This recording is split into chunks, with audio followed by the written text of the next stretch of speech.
Hi, students, and welcome to today's lesson. I'm Mrs. Quarterman. Today, we are exploring the question, what separates Earth from outer space? Are you ready? Grab your pencil and your science journal, and let's get started. Look at these two photographs.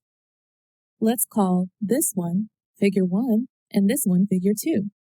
What do you notice about the two photographs? Do you notice the sun is in both photographs? I noticed that too.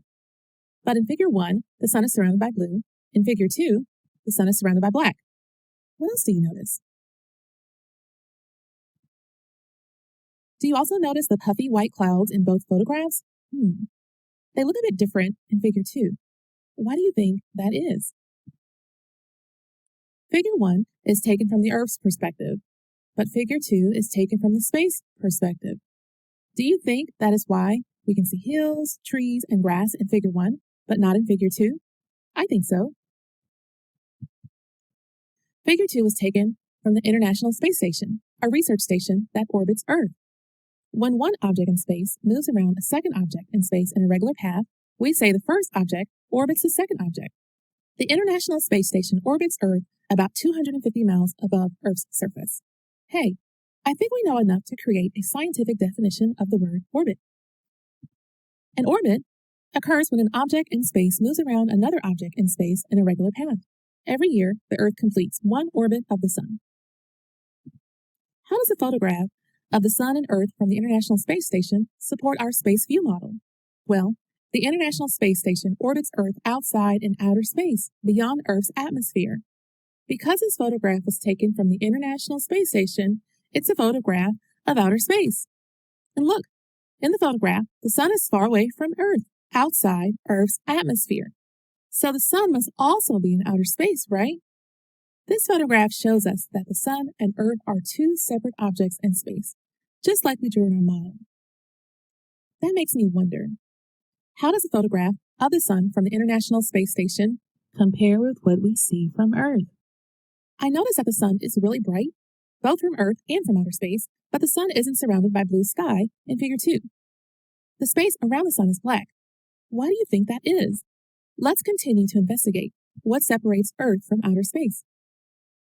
We've been using the terms sky, outer space, and atmosphere to describe our photographs, but the term sky is not a true scientific term. It's just what people use to describe everything we see above us. When you think about it, the sky actually includes parts of the atmosphere and outer space.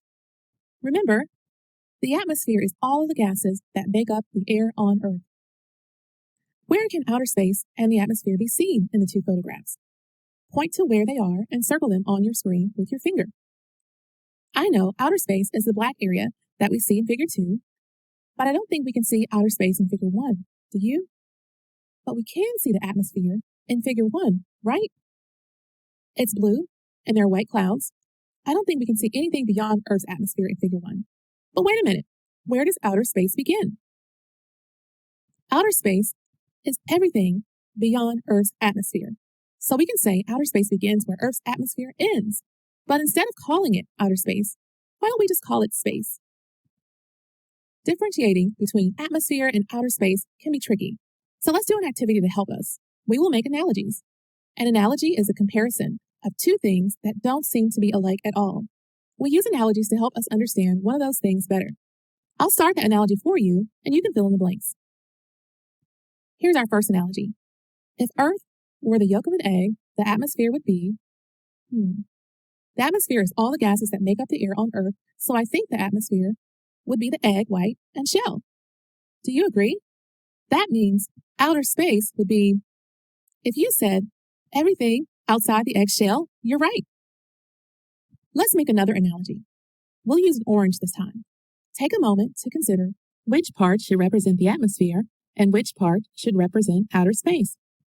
If Earth were the segments of an orange, the atmosphere would be the peel, right? And what about outer space?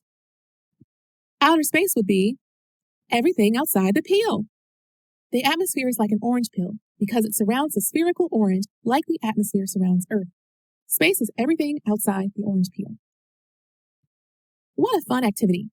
The atmosphere surrounds Earth like the orange peel surrounds the orange segments, and the egg white and shell surround the egg yolk. We knew the orange peel and the egg white and shell represent the atmosphere because they are the outermost layers. So everything outside those outermost layers represents space. Think about what you know about Earth's atmosphere. Based on what you already know about Earth's atmosphere, why do you think the atmosphere and outer space appear to be different colors? Do you think there's something in the atmosphere that makes it appear blue, while something in outer space makes space appear black? I think the atmosphere and outer space are probably made of different materials. Do you agree? We know that the atmosphere is made of water vapor and other gases such as oxygen and carbon dioxide.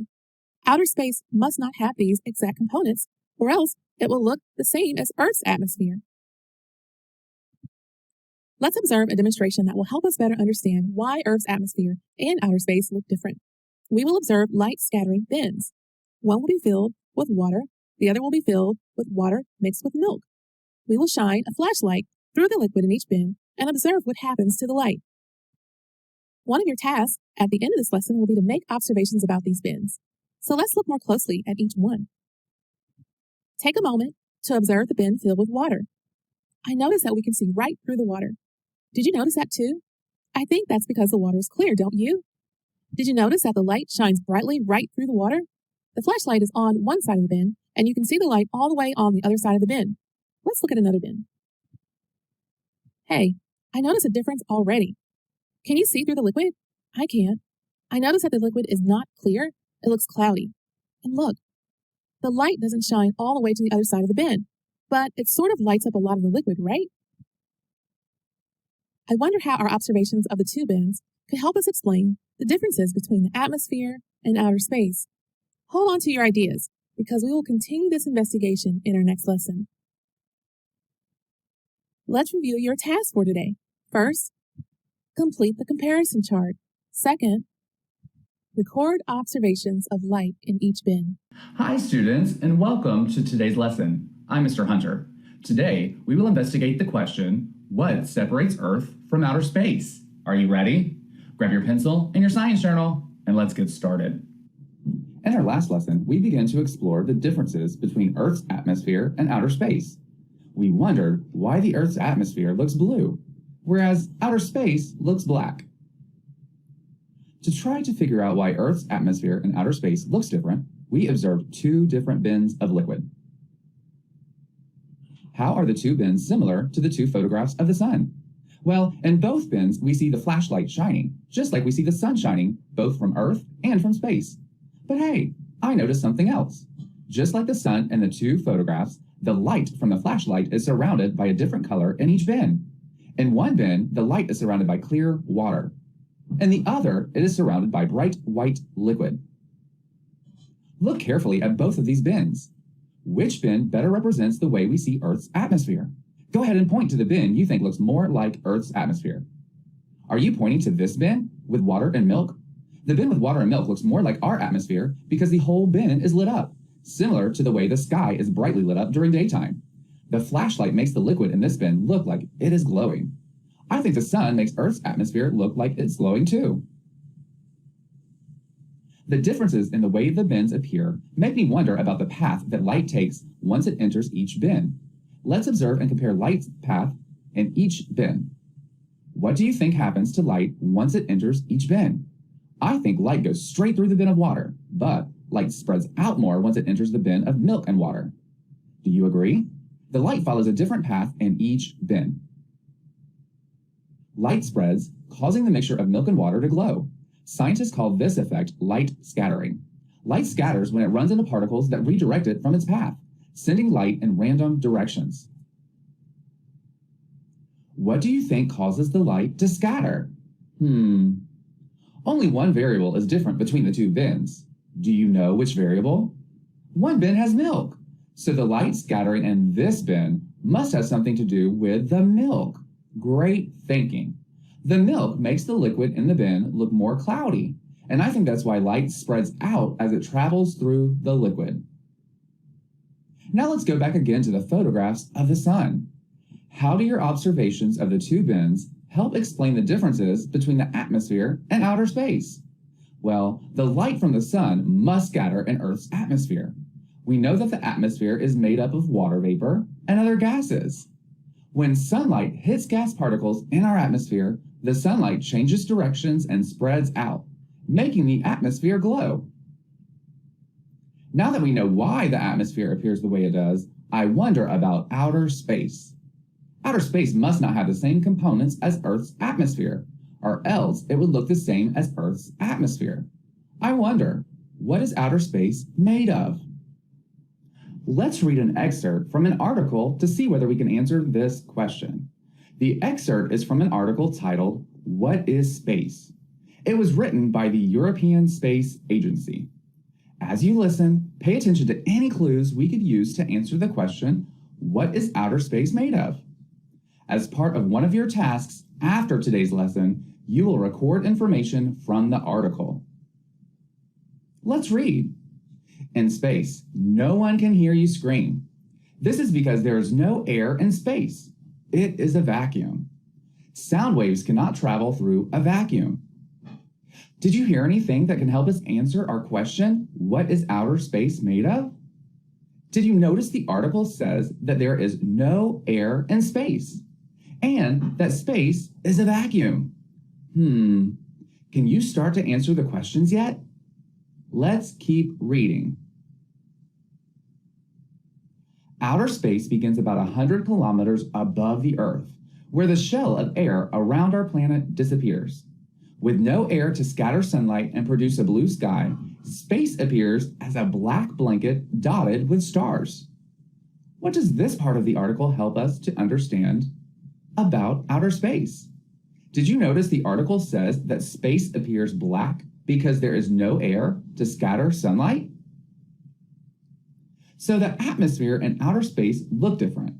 How does the information in the article help explain this observation? Well, the atmosphere appears blue because air particles scatter sunlight. Space appears black because there are no air particles to scatter sunlight. Well, that answers our question about what space is. There is no air in space, so space is a vacuum. Now that we have more information about what space is, let's go back and look at the analogies we made. We will start with the egg. We said that if Earth were the yolk of an egg, the atmosphere would be the egg white and shell. Outer space would be everything outside the egg shell. We also made an analogy to an orange. We said if Earth were the segments of an orange, the atmosphere would be the peel. Outer space would be everything outside the peel. Think about the new information we learned about what space is. What are some limitations of these analogies? Well, we said everything outside of the eggshell or the orange peel is outer space. But what exactly is outside of an orange peel? Air. That's so not accurate, is it? We just found out that there's no air in outer space. What would make our analogies more accurate? I think using a gas or material that scatters light to represent the Earth's atmosphere would be a better choice. Analogies aren't meant to be perfect models, though. Despite their limitations, our analogies can still help us understand the Earth, the atmosphere, and outer space. We did some great exploring today. We now have a better understanding of why the Earth view photograph and the space view photograph look so different. But now I wonder, why is the atmosphere blue while outer space is black? Do you think the gases that make up the atmosphere cause some sunlight to scatter, lighting up the atmosphere and making it look blue? Maybe, but gases tend to spread out and fill the container they're in, right? Why don't the gas particles in the atmosphere just keep spreading out into space? There must be some type of force that pulls the gases in the atmosphere toward Earth. In the next lesson, we will explore how Earth's atmosphere is able to stay around Earth. Let's review your task for today. First, record information from the article to answer the question about space. Second, respond to the question about the atmosphere and outer space.